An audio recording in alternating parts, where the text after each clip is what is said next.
Allah sarki rayuwa. Ko joni huɗum sukaku ɗum jeyete en goni to nder majjum. Ñande goo fayi habaru, ñande goo fa yiya en garti dotti enen goni mawɓe fulɓe nder ndi leydi. So ɗume tunani gatta ñande giiɗa a warti dottijo, a wodi wuro maɗa, ko bo ñande giiɗa a lamake, ɗi wari hocca ɗi bidiyoji ma ɗi garata joni ɗi kana ɗin hollima ɗi, ko bo en holliɓe ley maɗa, konnata e den, ko numata da e den.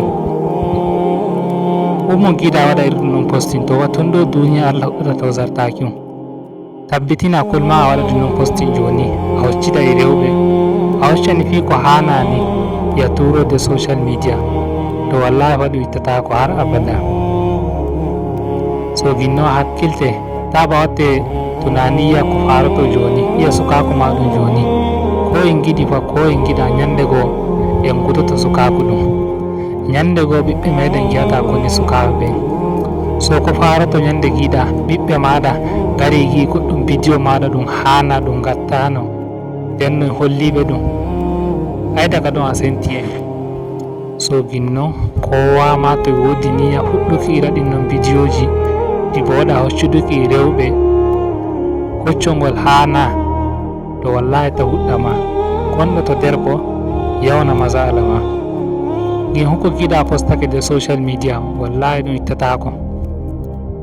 Bambanci meɗen e dotti en meɗen ɓe denno kanjum woni, kamɓe denno huɗuma ɗum waɗi social media wala, kawai to waɗi ɗum mawni tuubi Allah ne afan ton shikenan, na ɗawtai ɗum yiya ɗum. Amma ɗum babban matsala ɗum kanjum woni, ko a mawni a wutake a ali ɗum a tuubi, to ɗum ɗo fa ñande ko du'a sekayi warta holluma ɗum, do a mawni ɓiɗɗo maɗa ma warta holluma ɗum wiya way ɗo way an bappa, to ñannan no nanata. Ayi daga ɗo duniya Allah huɗɗata sartakima. So en kakkilte, wallahi social media ɗum no guete en pijira, wallahi ɗum resante fi ko a sekayi ɗum, fo ɗum nama sentuɗum no a sekayi. Hinnon wallahi huru sese, ta yiyete a yehi taro biya anta hoccida e rewɓe, on koccida e koccugol hana e rewɓe, way bo a yaha taro ɗum non, ko bo sallah warata hoccida e rewɓe, turiɗa de social media, ay ma bo waɗa sallah ɗum.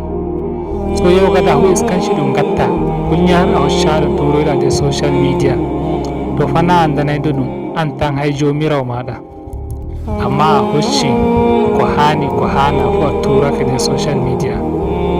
So ɗum social media ɗum giiɗa walla ɗum wartante babban matsala ɗo yeeso.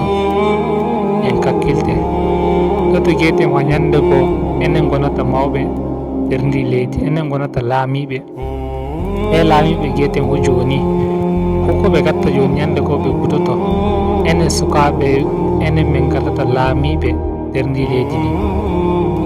So notta wiya a warti laamiɗo, ɗi waɗa ka hoccoyki fi ko gaɗɗano ko gonɗa suka, in holla ɓe ley maɗa, notta ɓe gerto e maɗa, kamma bo tabbas a yiɗata ɓiɓɓe maɗa gaɗa goɗɗum fi ɗum ko gaɗɗa. So hokko a yiɗa ɓiɗɗo maɗa waɗa, to tabbitin amma daga joni a waɗata ɗum. Gintonano hokko gaɗɗa joni, wallahi Allah ma alta haqqi, hay to ɓiɗɗo maɗa wari i waadi e muɗum, koko kamma waadi woɓɓe, i lokaci ɗum a yiɗata waɗa ɗum. Social media en kutinirɗum ko wojje taimakotirki koye meɗen, hokkitirki koye men shawarwariji, maguki matsaloliji meɗen, kanjum ko woni amfani social media ɗum ɗo gatte. In banda majjum min mi yaha ko ɗum fu amfani ɗum ɗum wodi. Allah yara kula ko yeeso.